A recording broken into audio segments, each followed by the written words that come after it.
And thank you everybody for joining. Welcome to our second episode of the Alpha Challenges Championing Diversity workstream, where we're going to focus on ethnic, cultural and social diversity. So as a quick introduction, I'm Georgie. I'm a project manager at IHS Markit, and I also head up the events for the Women's Forum in London. I head up the Champions of Diversity stream with Sarah and Nolly, who I'll let introduce themselves. And just a bit of background, the Alpha Challenges are a subgroup of the E2W membership, and we support each other in areas such as personal development, industry knowledge, and of course our Champions of Diversity. So thank you all for joining. We have a really great panel tonight who you will meet shortly. But before that, I'll hand over to Sarah to introduce herself. Thanks, Georgie. Thank you. Hi, everyone. It's great to be here today and to be one of the members championing diversity at E2W and for our membership. I am currently Vice President at Barclays, and I've been actively involved in the Women's Network at my firm for a few years now, co-leading the work stream that champions our pipeline population. And in this work, really, there are some themes that seem to be particularly relevant at the moment around the intersectionality of diversity, how to make the organization not just diverse, but truly inclusive, and the role that allyship plays into it. So I'm very much looking forward to hearing and learning from our guests and E2W members on the panel about the different topics. So with that, I'll pass it back on to Georgie to introduce our panel and dive right into the discussion. Brilliant, thank you. Yeah, so I'll do a quick intro of who you're going to look to, but we'll jump in with the first question. So we've got on the panel tonight, we have Yvonne, who is an Executive Director at IHS Markit in Global Tax Consulting Lead, along with Natsa, who also works at IHS, is an Executive Director of Economics and Country Risk. And together they have formed our Empower Network, which is the London IHS Markit Spain network. We also have Nolly, who, as I mentioned before, has recently joined us to lead the Championing Diversity stream. We also have Ursula, who is the Director of Operations at the Banking Standards Board, and also Zandi, who is the Belonging, Inclusion and Diversity Lead at Investec Bank. I think we should start off the event by asking, why is cultural, ethnic and social diversity important? Why is it important to you, and especially in the workplace? So Yvonne, shall we start with you? Pressure's on.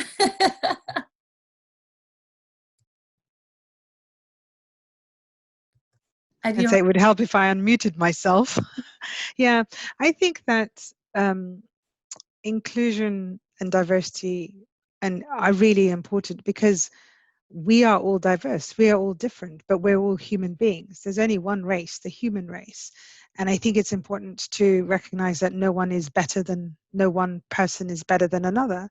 And all of us are different, and all of us have some disability, visible, invisible, or whatever. And we work in a global team. We have global clients. We want to be innovative, and the firms that are successful are the ones that really take their best out of their people, where their people feel they belong and they're contributing and they're part of something whole. So, and that's why we are keen to ensure that all voices are heard, but also that all voices are heard and people are developed equally, and people have equal opportunity to develop and show their true potential. Thank you. And yeah, completely agree. And with that, I guess that's what drove you to want to set up the Empower Network as well, which leads into Natsa, who set that up with you. So Natsa, why is that, or why did you find that important? Because we found that we didn't have a network as such, and we're a company that has grown through acquisition and merger. So we were adopting many different legacies, didn't have an overriding culture. And so there's been a big push within IHS Markit to reinvent what does it mean to be a combined entity. Within that, we realized there's an opportunity to also drive the diversity agenda, which at that point was primarily focused on gender diversity, and to draw a lens on the intersectional aspect of diversity, because I was a part of the Women's Network, but I did find, honestly, that I was one of few in the room if I was looking for other women of color. But I did see the value of mobilizing an employee resource group like that and the impact you can have on leadership, their thinking through HR processes. And so it became clear that we should probably come together around multiculturalism. At the same time, our US colleagues decided to launch an initiative that focused mainly on African American colleagues. Within London, we realized that the diversity is such that there are not that many people from one specific group, if you were to identify as Black or Asian, but rather we could come together as a critical mass and push for initiatives that would suit all members of Brown and Black people in a way that a larger mass can drive it forward more effectively. And I'm appreciative that we did it at that time because it meant that as a group, within our first year, we had built up the momentum so that we were ready to act when leadership's eyes were, or their attention was captivated by the murder of George Floyd. And grasping to see what they could do, we now have these employee resource groups who could inform leadership about what you could do to make an impact for Brown and Black colleagues within the organization. And I wouldn't want to think about what would happen if we didn't have them at this time, because it was an opportunity to see, it is an opportunity to seize. Work hard, don't really. I appreciate that vote of confidence. No, and it's like you said, it is so important. And the fact, 'cause I think, when was it set up? It was late last year. It was, we came together and we launched like quietly in June, and then we did a hard launch around Unity Week, which is in October. But you had to build up membership, you have to build up momentum. I was surprised to find that a lot of people of color were afraid to put their head above the parapet. They felt like they'd be stigmatized, they'd be seen as militant, or race would now become an issue if they were to be seen to be part of an initiative like this. I personally found whether or not I was a part of this group, I'll always be seen as Black. And that's something that has been an obstacle, not one that I've overcome, but certainly still an obstacle and a challenge that I've had to address. So it was only in my interest to be a part of an initiative like this. And like you said, you found it quite eye-opening that some people might not wanted to have joined. How did you overcome those initial reservations or any obstacles that you faced creating the network and getting membership? Well, even in the way that we wanted to form before we named ourselves, we were just a group of aligned colleagues who just had a shared interest and passion around this. Mm. And so we split off through the informal networks that we had and formed many consultative groups where we were speaking to colleagues from different backgrounds about what are the challenges you face, what would you want to see if a group like this was formed. And in that consultation process, we were building up allyship, even from people within the affected communities. And so we found that when we finally got to that point of launch, that actually helped us prepare the ground. And it was a very effective trust building exercise. Because some people will be reticent as well about, okay, if I join this, what will be the impact? Is this going to be something that just does, celebrations on Eid or Diwali, but it doesn't really do anything substantive for talent development or changing talent acquisition? And so we realized that we had to show them that through the activities that we launched. So we were very cognizant about that in our first quarter. What activities were we promoting? Because a first impression is lasting, essentially. Yeah, and if I just add to that, it's like I think all of you have experienced since the murder of George Floyd, race is now firmly on the agenda, but people are still very uncomfortable talking about race. Many people are uncomfortable to even refer to use the term Black or brown, and they use BAME. And then I've seen some people now rebel against the acronym BAME because what is it? So we found that by soliciting feedback, meeting colleagues, in the corridor, walking the corridors, you find someone who looks like you and say, hey, just want to ask you a question. What do you think about this? What do you think would be different?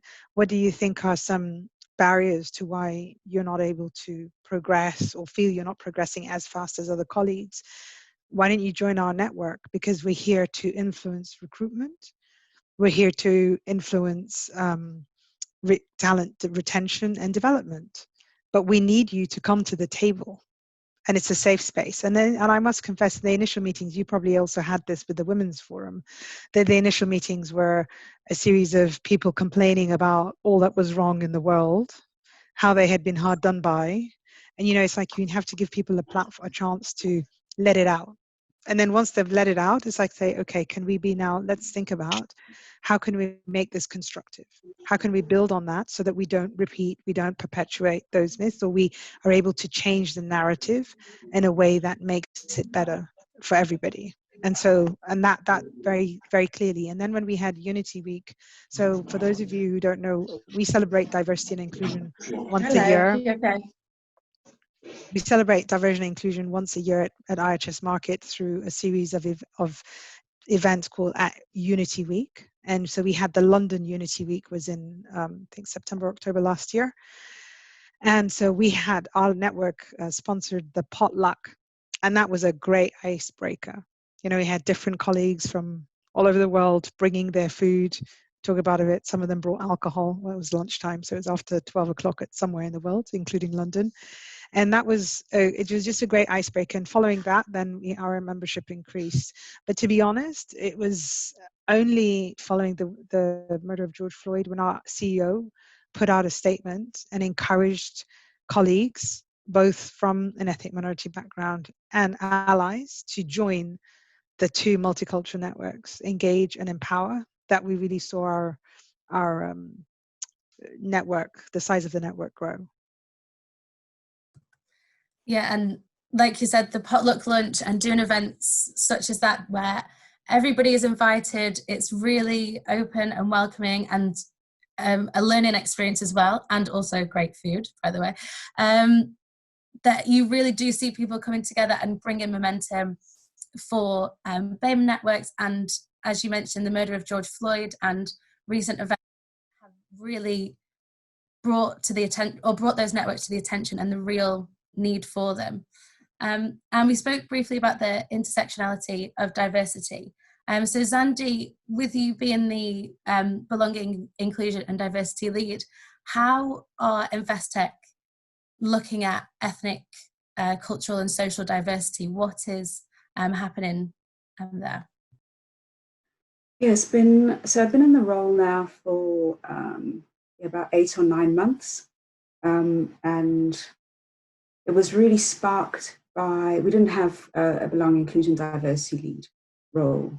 We had networks, so we had 4 networks. We had what we then referred to as the BAME network, which has now changed its name to multicultural. We had a gender balance, we had LGBT+, and we had Young Minds, which is really for people under 30 to connect and network. So those networks had been established for a while, but their feedback to the organization and to the exec level wasn't really being taken on board in the ways that they wanted it to be. And then we had coupled with that, we had a series of people leaving the organization, particularly Black females leaving the organization, talking about their experiences as not very positive ones. So they were talking about the lack of visible role models, meaning that they didn't see that they had a career at Investec. They spoke about the differences in terms of experiences of microaggressions that for anybody like myself who has experienced that for our entire lives, gets to a point where actually I'm tired of raising this, so let me go somewhere else. Not, sometimes the grass is always greener and people have to figure that out for themselves, but that was frustrating for them. And then I think the other experience was that whilst we have quite a specific culture at Investec, they were experiencing subcultures within teams. So they'd be in a particular team and it might be an all-male team. Or, there was some kind of feeling that they were not included. So we had those as sort of internal drivers. And then you got the external drivers where you got the increase in legislation, you got gender pay gap and women in finance, et cetera, et cetera. We've got a lot of increased social activism, and we see that now with Black Lives Matter. You have Me Too. And then we have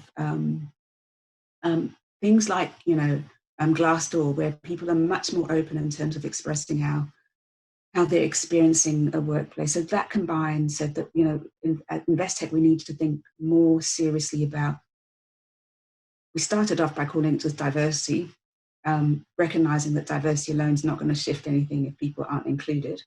So it got broadened to diversity and inclusion. And then we said, actually, what we really want is for people to belong. So in that sense, we want our tagline, if you can call it that, is that it's a place where it's easy to be me. So there's an ease of being at Investec.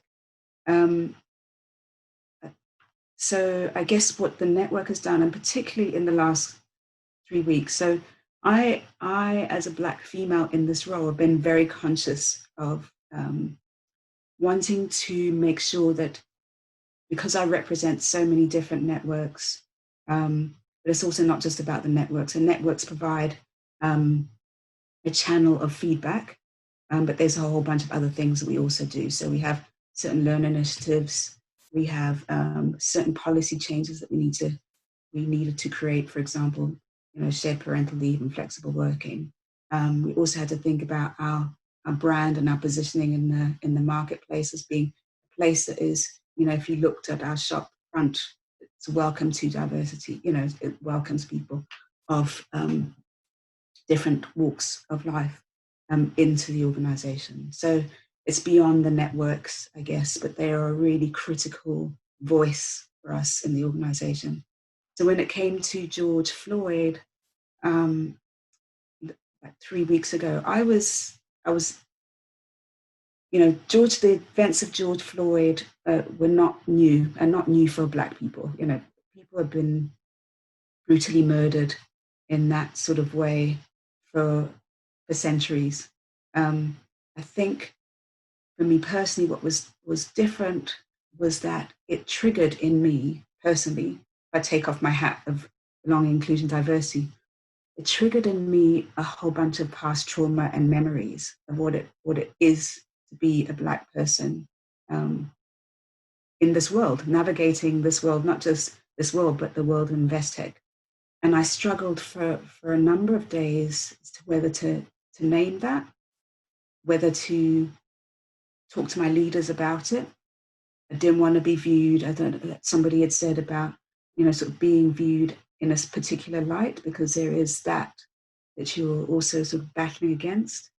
But when I did raise my voice and the organization responded, I literally went to a network session pretty much the day that I voiced it, because that was a safe space for me to go and talk to colleagues and say, sure, this has just happened. I'm feeling very fragile and exposed at the moment. And what the network gave me at that time was a safe space to be not judged, but to share a collective experience. And what the network has since done, because it can, as Yvonne said, it can get into a place where it's just, the conversation goes round and round, and it's about the challenges, etc., that we face. But it became a place where I said, well, let's just get our collective voice together and say, well, this is what we want to see change in our organization. So they've been a critical role in terms of leadership, thinking about what sort of commitments we want to make. No, and I know that it's hugely, hugely important. And I think to have your role, I know it's a new role, but it seems like that really is going to bridge the gap between diversity, inclusion, and also getting those messages up to senior management as well. And I think it's something that we've just got a head of diversity and inclusion as well. I think it's an important role that needs to be there. And when we talk about bridging the gap, I know Nolly, this is a conversation that we've had with regards to how inclusion and diversity are two different things, and how do you bridge the gap between those? Is there anything that you have come across or think is how we can look at that? So my personal experience, I find, because diversity and inclusion are often used together, people often get confused or don't see the difference between the two. Diversity is being invited to the party, and inclusion is being asked to dance. And I think I likened it in our previous conversation to us watching, for example, the royal wedding, right? Everyone had access to that. If you had BBC or whatever you had, every single person was actually able to watch, whether that was Harry and Meghan or whether that was William and Kate. But the experiences of people are extremely different, because if you were sitting in the church when they were getting married and you went to the party and everything else, your experience would have been completely different to someone who was just watching it from the TV. And I think often in financial services, my personal observation has been at the very lower level, there is a lot of diversity. There's lots of different people from different cultures. But then as you go up, it gets narrower and narrower until you have a snowy peak. So you've got a mountain with like a snowy peak. And I think a lot has to be done by us as individuals and as corporations as well to bridge that gap. Things like mentorship, things like also coaching as well. So if you've got in-house coaching, because as mentioned by likes of Yvonne and also Nat, so that yeah, you do have these BAME networks or inclusion or multicultural networks, but at the end of the day, there has to be some type of enabling those people who are struggling to get to the top. To actually get to the top. So mentorship is one of those things. Reverse mentorship is extremely important as well, because as much as at the bottom or in the in the lower ranks, you can have certain experiences, but you have not got the clout, you haven't got the authority as well to make actual changes. So it's got to be a two-way system. It's got to be top-down approach and also from the bottom up. So I think definitely mentorship is one of those, and actually in those conversations, having a lot of people being a part of those conversations, rather than just having, so for example, people of color or black or BAME or whatever the word is, if it's just them talking about the experiences, if you haven't got senior leadership present to actually take those things away and put things like mentorship into action and to actually build people's skills, then it kind of becomes almost redundant. Yeah, agreed. And like you said, to have mentorship and sponsorship as well. So yeah, we mentioned, lift as you climb, look around who can help to bring up with you and who can sponsor you through your career. And I guess, Ursula, have you seen anything like that at BSB? Do you have mentorship programs in place that have been successful, or reverse mentorship? How are you working on diversity and inclusion there? Yeah, so it probably would help if I just explained who the BSB is, because I mean we're an organisation based in the city, and there's 32 employees within the organisation. But we were set up off the back of the financial crisis to improve standards of behaviour and competence within the UK banking sector. And we were founded by 6 of the largest banks and also Nationwide Building Society. So this was UK based. And I think it's important with that in the role that we play at the Banking Standards Board, because it is very much around culture. And what we talk about here and what we've been talking about is around sort of that leadership and culture within organisations. And there can be pockets. You can have an organisation, but there can be pockets of different cultures, even through changing floors or just in the terms of having more people within the growth of a team. And within our own organisation, we have noticed we have gone through quite a big change, going from a start-up to now sort of an established organisation. And culture does change and dynamics change as well. But before I go into just talking about what the Banking Standards Board has done and what it's looking to do to support this particular theme of work, is just share with you a quote that it's one of my favourite quotes, and it's by Barack Obama, and he said this in January 2008. And I think this is just really, it really relates to what we are going through, particularly the Black community and what we are going through, because for the past few weeks it's felt like I've been grieving. And I didn't know it was George Floyd and the many others that have died. But as I said to the BSB team when this sort of broke out, I said that could have been my father, my brother. I've got 2 teenage sons, my uncle. So it really begins to hit home. So the quote is, "I will never forget that the only reason I am standing, or at this stage sitting here today, is because somebody somewhere stood up for me when it was risky. Stood up when it was hard, stood up when it wasn't popular. And because that somebody stood up, a few more stood up. and then a few thousand stood up, and then a few million stood up. And standing up with courage and clear purpose, they somehow managed to change the world. And I just think in the world that we are now, the movement that is currently happening, the way that organisations are responding vocally and publicly to look at change, I think now is the time for change. And if it's going to happen, it will happen now. And I don't want my 14-year-old daughter in 10, 20 years' time, you know, but still being part of this same dialogue. And I think that's what's important. So the BSB, as I said, is about raising behaviour. And, you know, apart from the fact that we should all be looking to counter discrimination and promote a fairer society, we're interested in diversity, particularly in the banking sector. And I'm sure many of you do work in the financial services sector. And I think it links the difference between the different types of diversity. But linked to this, and I think this is really important, and I won't talk too much because I'm conscious that we want to have a discussion today, is very much around speaking up and challenge. And the fact of what having a diverse team brings to speak up and challenge, but also listening up, because I think it's been very difficult for particular individuals within the workplace who have really struggled to listen to what Black or white colleagues are talking about when they talk about something like racism and what it's like to be Black, because it can be awkward. But if you have a more diverse workforce, then surely it will make that conversation a lot easier. So I hope during the course of this discussion today that I can be able to touch on some of the things that we're looking to do within our work to try and help improve and support our member firms who is the UK banking sector. Thank you.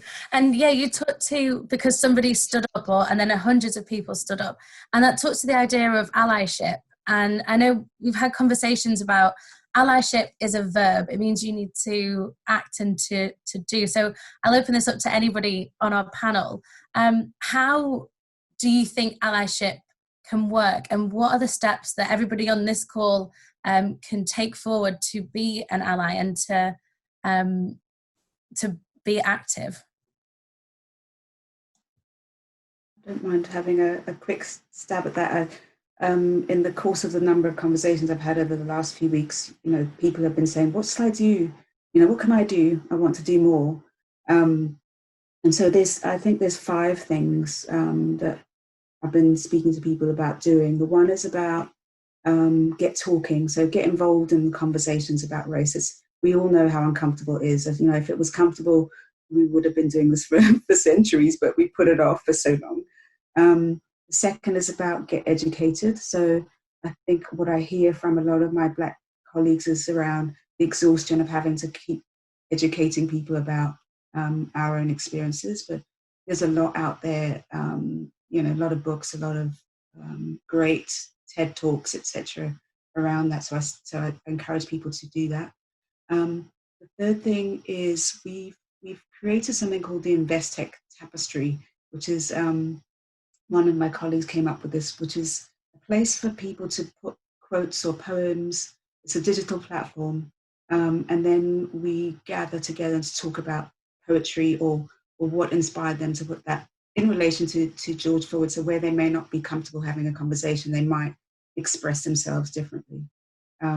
So telling people to get involved in that. The fourth thing is about getting visible. So that's really about data. So at Investec, we've got all our gender stats, but we don't know our makeup in terms of ethnicity, which is a bit shameful.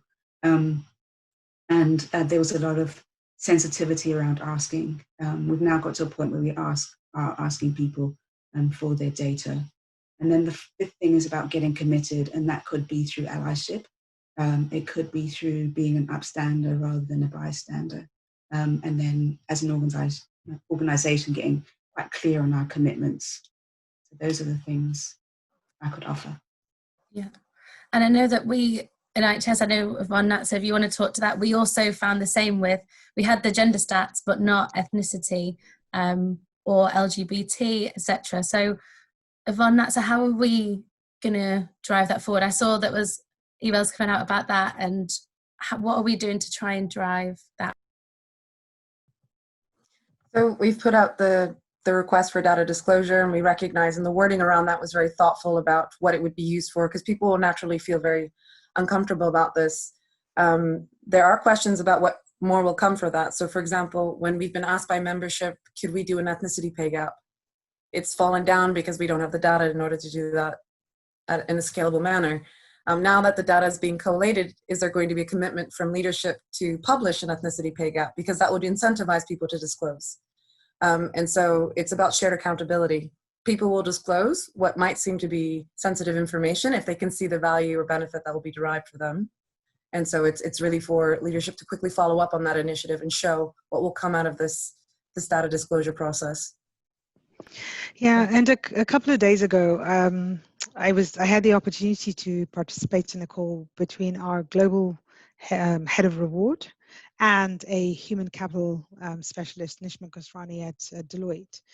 And you know, like people say, well, we don't have the data, but you can get to the data, to some data. You can look at what's been disclosed, but you can also ask managers to look around them.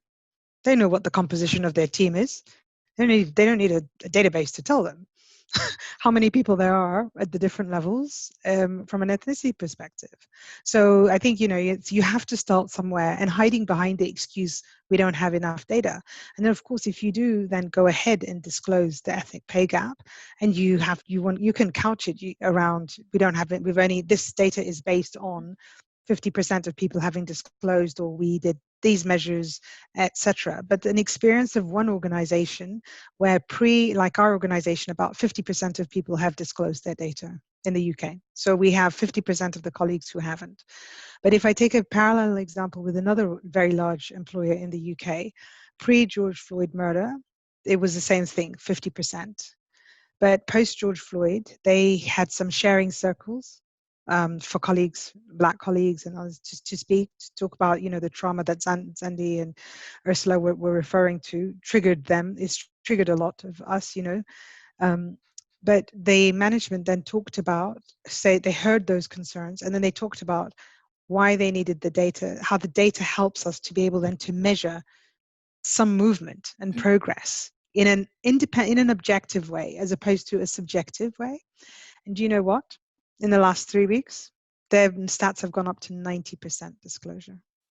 So when it shows that when employees feel safe to provide the data, and then they're more willing to use it. Also, if they see that it's going to be linked to initiatives that they can benefit from.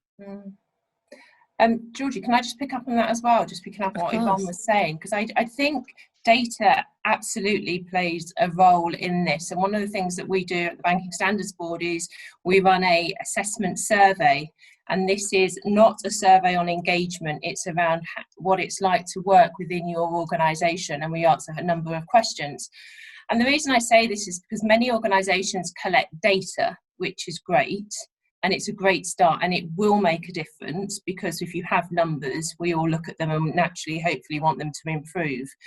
But I think whilst collecting the data, what it doesn't then do is give us what people's experiences are, what it's like to work in that organisation or in that team on a day-to-day basis. So what we don't necessarily get from the data is people's experiences and all their perceptions of what it is in the team. And I think this also stems from, and I suppose my point here is that diversity doesn't end when we've hired somebody or when we've promoted somebody and think, oh, they're okay now, they've got the job or they've got the promotion. We talk about diversity and inclusion, so this comes to the inclusion point, but I think it's important that inclusion has sometimes got forgotten in the workplace to make people feel like they are part of something and they have the support and the network and the mentors and the sponsors to get them to that next level. Yeah, absolutely. If I can jump in there. Also, I think that the tracking the progression year in and year out is what gives you a sense of how much progress there has been in improving culture and inclusion, because sometimes it's well enough to have a survey and then they publish the results and management says they're going to do very different initiatives. But if then you don't compare what happens next year and how people feel about it in the specifics, not in aggregate numbers where all the different effect might get diluted, it loses the importance and the steam that could be behind it. So absolutely. Can I just add to that what you've just said, Sarah, that I think with inclusion as well, I think one of the things that people sometimes have a misconception is it should always come from the top down, right? It should be down to the CEO or the chairman to actually say, this is what we're going to do. But sometimes as the person you sit to at your desk every single day, as individuals who are present here, we all have responsibility to be your neighbor's keeper, your brother's keeper, your sister's keeper. I once had a situation where I was sitting next to someone for 2 years and he came up to me and he said, oh, I thought I just saw you over there. I looked over and it was another lady who was black. She was probably 20 something years older than me. And I had sat next to this guy for 2 full years and I would never make that mistake. And right then I realized he doesn't see me at all. He doesn't recognize my features. He didn't even notice we had different hair. She was a totally different age group from myself. And I just I didn't know what to say to that. And I said, you just saw another brown person and automatically assumed it was me. We don't even have the same hair. And he was completely embarrassed and mortified. So I think when we talk about inclusion, it is down to us as individuals not to make those mistakes. I know even Mark was mentioning earlier about we have different hair. And people change hair all the time if you're black or African or whatever it is. And I've had people come and try to touch my hair. Now, I understand it looks different, but there's something about, as kids would put it, someone burst, coming into your little bubble of safety and they'd reach out and try to touch your hair. It's really someone violating your personal space. So inclusion isn't just a top-down approach, but as individuals, we need to be conscious of, are we treating people in a way that we would want to be treated? I may like someone's hairstyle and I'll comment on their hairstyle, but I wouldn't lean over and touch someone's hair. So I think we have to take personal responsibility for inclusion as well. Yeah, and to that point, but that goes, and just carrying on that thought, taking personal responsibility for being inclusive also means that we need to educate ourselves. We are all allies to another group. Right? So everyone, like you were saying, people say, oh, what can I do? It's like, educate yourself, try and understand the lived experience, try and understand what white privilege is. Like really try and understand. And also, I think you need to, if you're really an ally, support someone when you see a microaggression happening. Call out that behavior. Don't just be silent.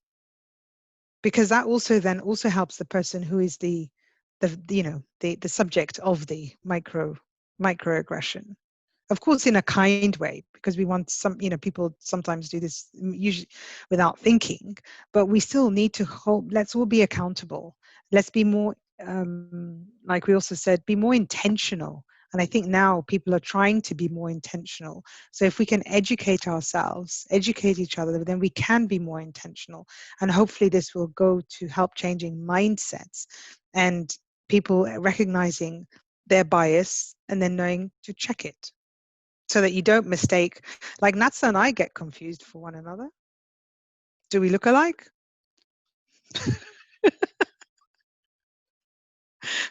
All the time. It's when and to share experiences like that, it's so true that we all need to, I really like that, be more intentional. That's a really good takeaway. And I think, should we open it up to the floor? I'm sure there must be some questions or some inputs from other people. I should have said at the beginning, if you want to speak, please feel free to put your hand up, because I know there must be some questions. Or I hope at least.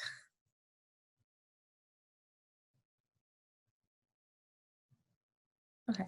Well, if not so much of a question, but just an observation, right? I'm an Indian, obviously working in a financial services company in London. Someone just mentioned how they get confused for another person. So do I most of the time. Even on emails, people just confuse me, Pinky, for Poonam, Poonam for Priya.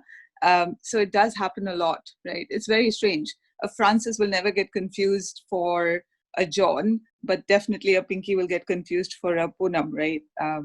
Yeah.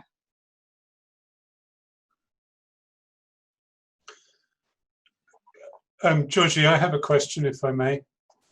You may.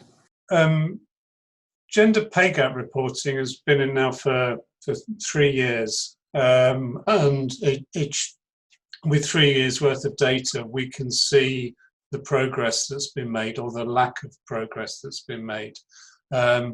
And people aren't standing up, people aren't shouting out and demanding more change. I have a fear, and I'm a big fan of pay gap reporting in any guise, but I have a fear that it will just be another ethnicity pay gap reporting will just be another set of reports and nobody ever does anything about it.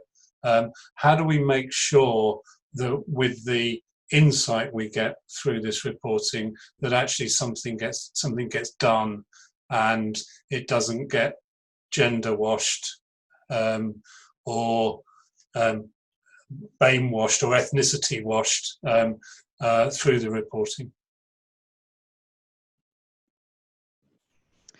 I think from my perspective, the reporting is out there, and like even in our organization, we had a call that talked through the pay gap report, but to be honest, people really didn't have a chance to look at the report. So I think it would be helpful for organizations to publish the report and then have a period of time, even if it's just a week or something, before they have the meeting with the employees to actually talk through what does this mean.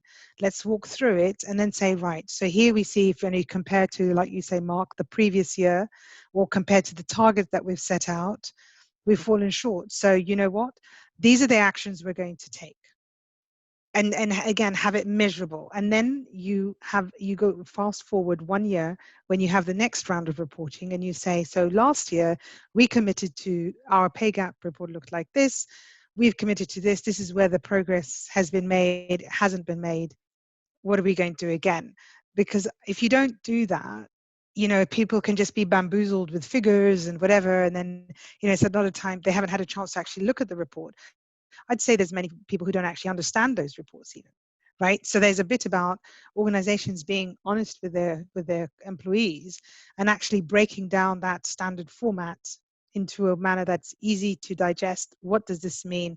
But then how is it linked to actions or interventions that you're taking?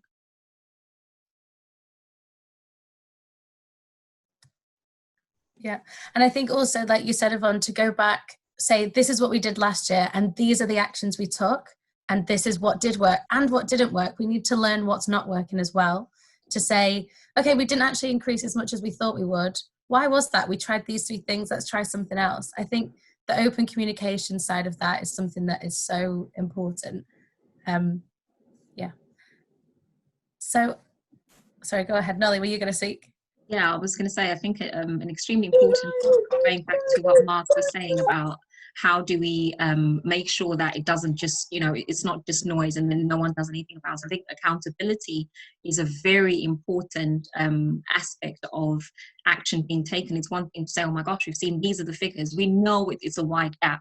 But I think companies have to actually say, this is what we've seen. These are the action plans, this is what we plan to do. And if they don't do that, they have to be held accountable.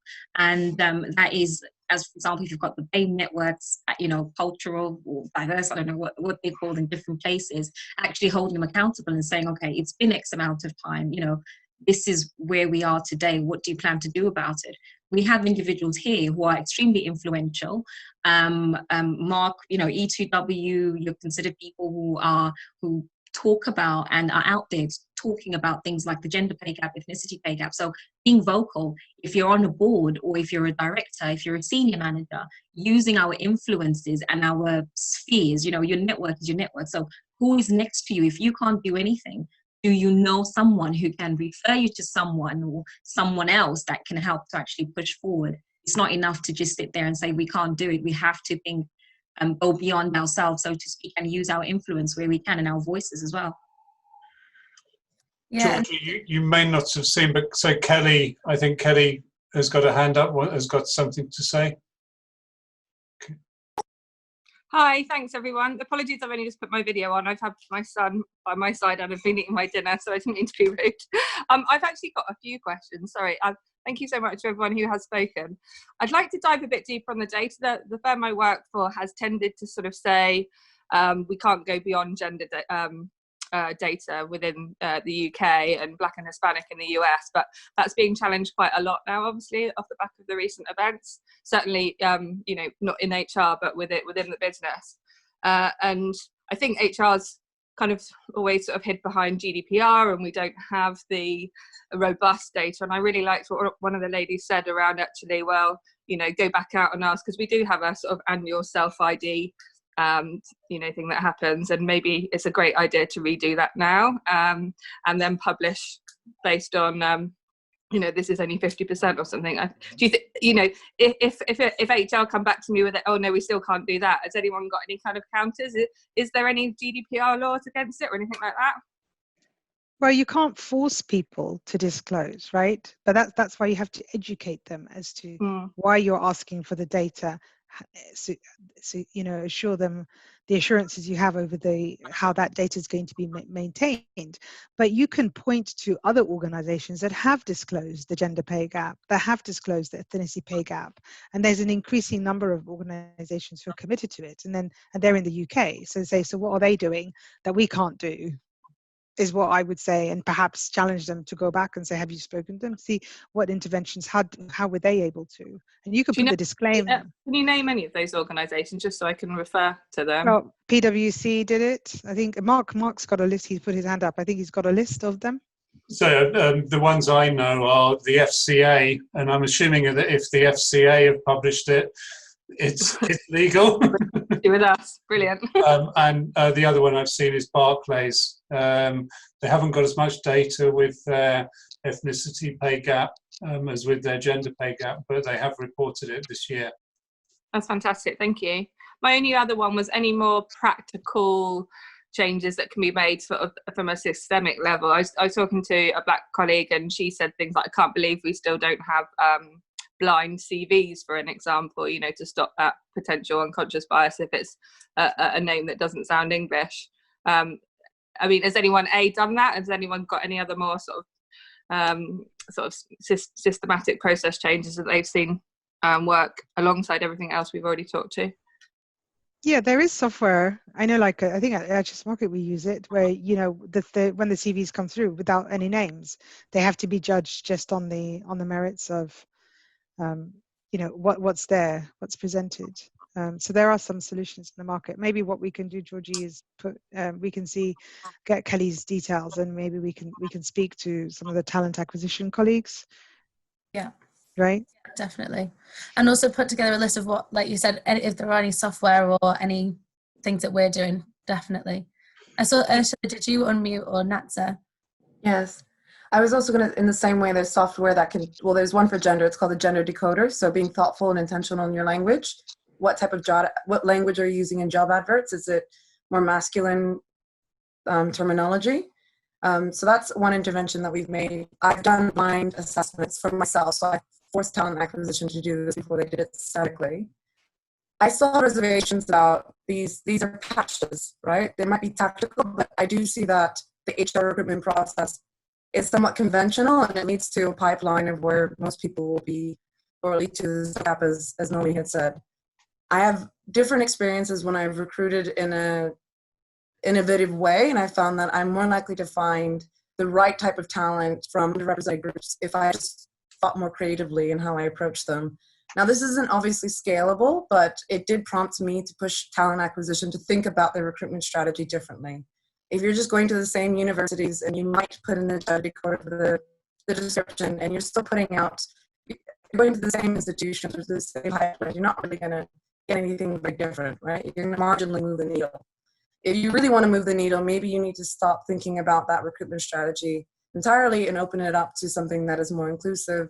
It could be aptitude testing rather than CV submission. I'm just throwing out ideas here, but we prompted them to think more critically. I'm not an HR specialist, but I can point to them where there is potentially one of many leaks in that leaky pipeline that leads to the snow cap. That's great. Thank you very much. Sorry, Georgie, just on that point, Kelly, another thing, I mean, we did look at recruitment and thinking about the pools or where we went to try and find, you know, that diverse group.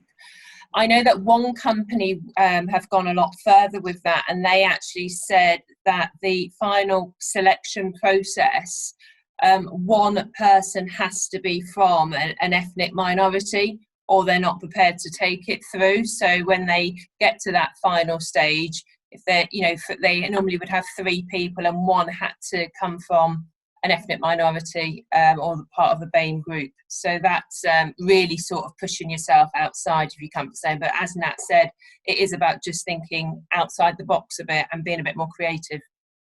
Thank you. It's interesting because we've had that for females, like we have to have a female diverse slate. But it's interesting, again, it's sort of around the whole data capture. How do you know whether someone, unless they've got a photo on their CV or unless you look them up, I guess, on LinkedIn or something, I don't know. No. But who you're using? A bit more of an effort, but I guess if we're serious, those are the things that you can do. Can I intersect here a little bit? Yeah. Because so we are a diversity recruiter on one side of our business, the first thing I would say at senior level, in a lot of firms in the city, over between 50 and 70% of recruitment decisions are made via the old boys club. You know, there's no recruitment process that's gone on. It's John recruiting Mark. That's the first thing that's got to stop. The next thing that's got to stop is a lot of the things that people are talking about here, like you know, needing a diverse candidate on the shortlist. They're great, but what tends to happen is recruitment departments who are focused on, and their priorities are time to hire and cost of hire, go out and find 5 candidates that look like me. Snowy top, I think you called me, Nolly. Fine. 5 candidates that look like me, and then think, damn, we need a diverse candidate. We need a woman, or we need somebody from a BAME background. And that person gets added to the list as an afterthought. The work that we've done at Investec, thank you, Zandy, is the recruitment teams at Investec have said they need to go out and look for diverse candidates first, because they're the ones that are more difficult to find. You need to be more innovative, and they've come to us. So diverse candidates are found first, and then the 5 male candidates can be added afterwards. And I think that's a much better strategy than a lot of the others. And Kelly, I'd be delighted to talk to you about it, obviously.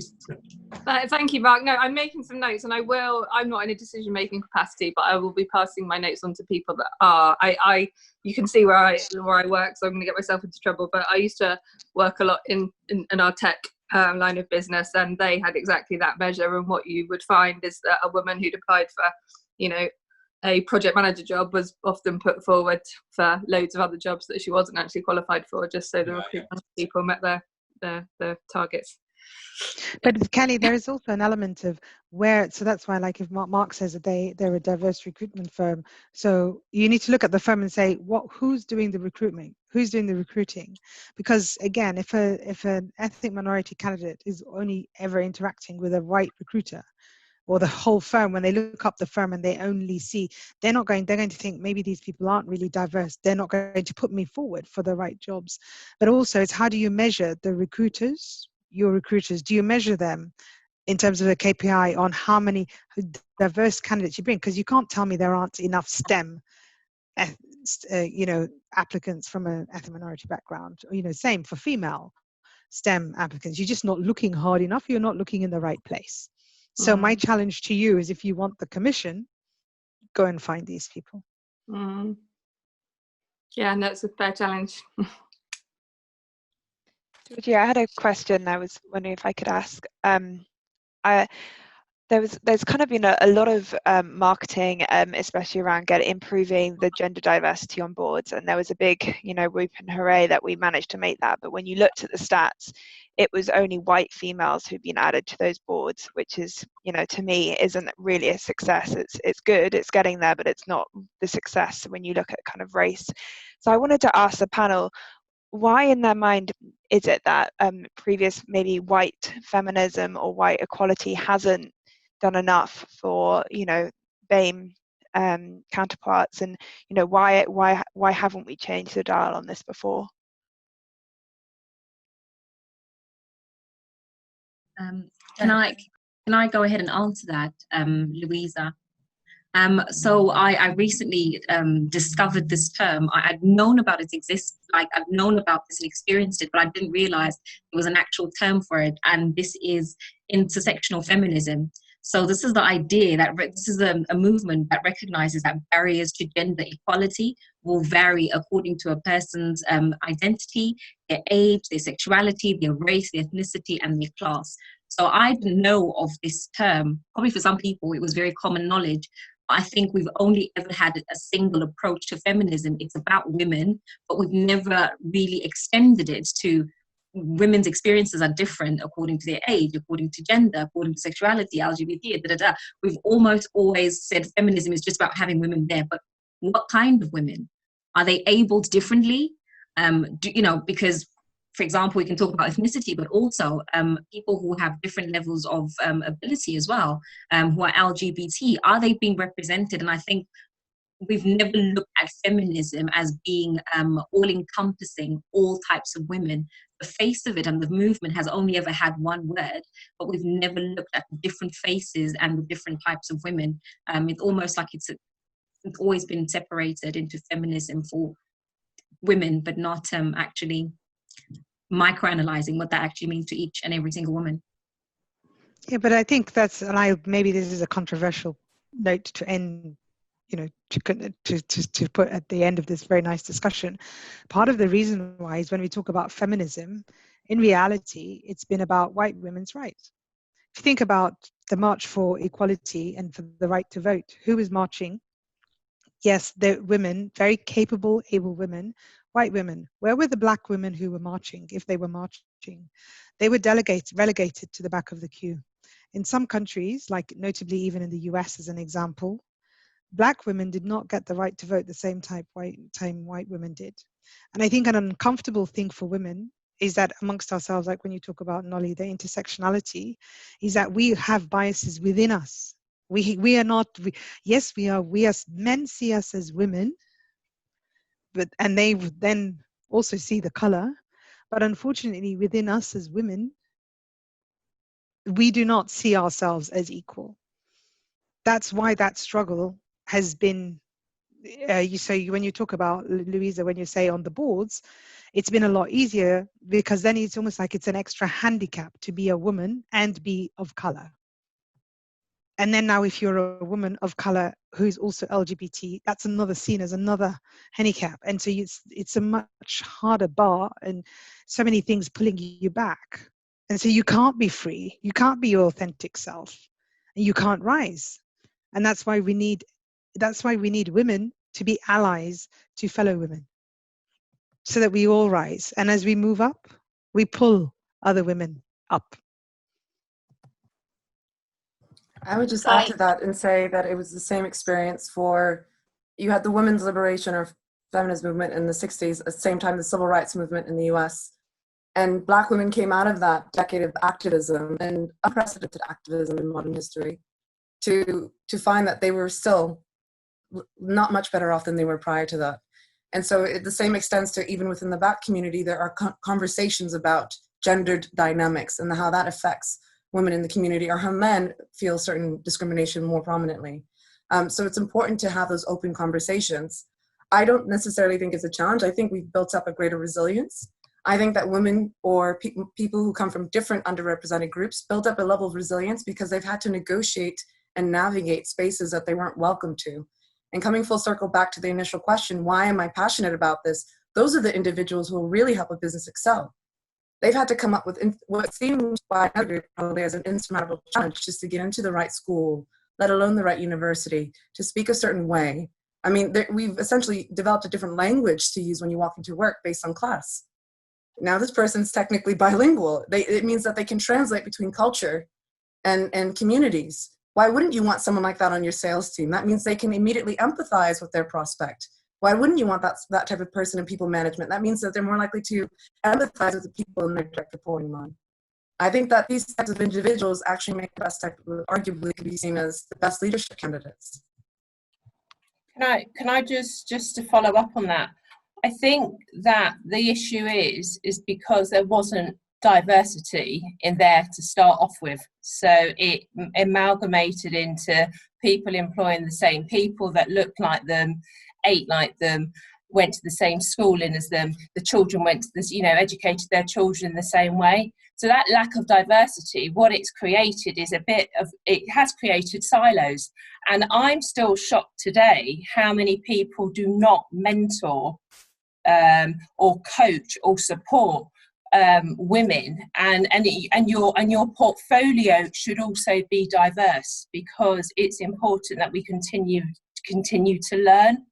So I just think, for my career, I've had to make incredibly difficult situations where I've raised grievances, where I've been the only one to speak up, where it's affected me and my career, but I've kept going. But then that's an element of resilience that Nat talks about I've always been different. Even in my own family, I'm the only person that was of mixed heritage or dual heritage. So I just think it's important that we continue to give back. Speak to all the women here. It doesn't matter your age or experience. There is always somebody that you can help, whether that be upward or peer on peer, or to your direct reports. So I just think we lacked a lot of leadership. Can I just interject there? Sorry, just one point. There are two young ladies on this call here, Madeline and Rose, who are students that we supported through some financial services exams. They're currently at university. They are looking for mentors. If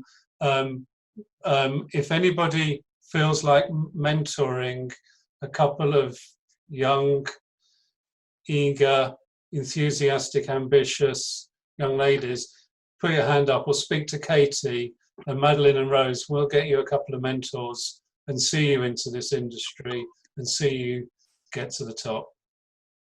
Thank you so much for that. Amazing. And I think, thank you. I was just going to say to Anna, did you want to go? Because I know that you were trying to say something before. Yeah. So I am a Latin American woman working in the financial services industry in the UK. So as you would imagine, I am also a bit of a unique minority here. So something that I wanted to ask is, I guess it's kind of both ways and related to mentoring as well, is what can we do, I guess, knowing that we are a minority and well, at least from my point of view, I never necessarily want to highlight that I'm a minority, because most of the time I feel it works against me rather than for me. So obviously I would be very vocal if I ever saw anybody that is in a position of being a minority and is getting affected in some way, to raise my voice. I guess I have no problem with that. But I struggled a bit into bracing my own minority status in the hopes that I don't want to be pulled back by it. So I was just wondering, what can we do at let's lower level in the pyramid in our careers? What can we do to support, and also to make sure that we don't get diluted and we never make it to the snowy peak, as it has been referred here? I don't know if the panel has any, I guess, advice or any thoughts on what I just mentioned.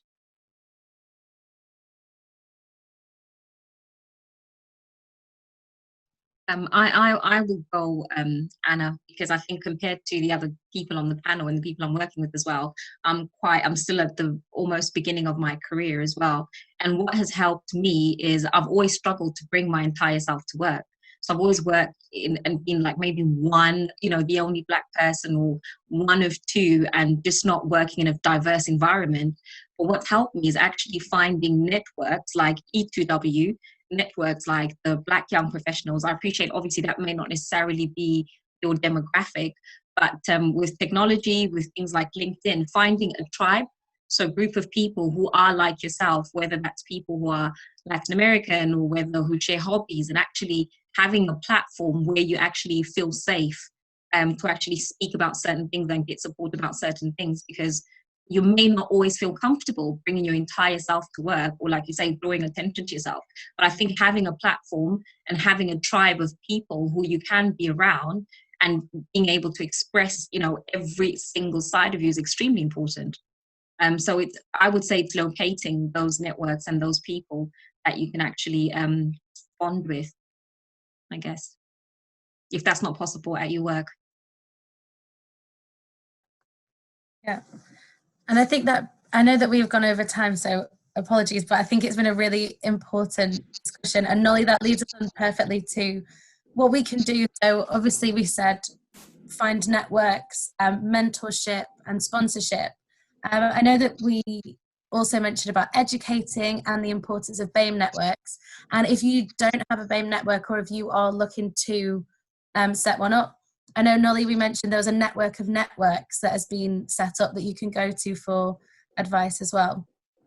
Yeah, so the acronym is TNON, so the network of networks, and they support, you know, I think it's based on ethnicity, so BAME networks, gender, and also LGBT. So even if you do have one set up, or you're looking to set one up, they do offer support, and they host, I think, events every quarter, which assists with,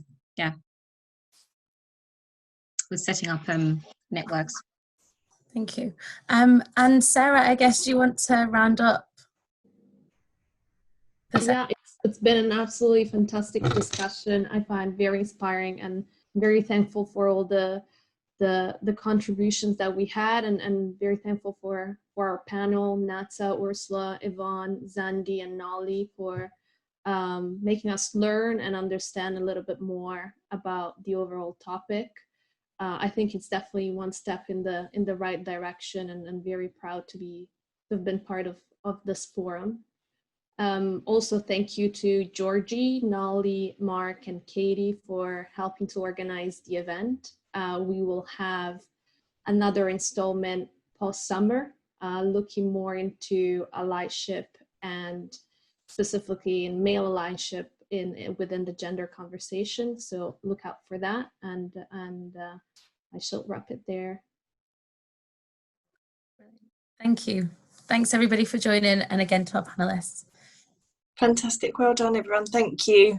Thank you. Thank you. Thanks everyone. Bye. Bye. Thank you. Thanks. Bye-bye.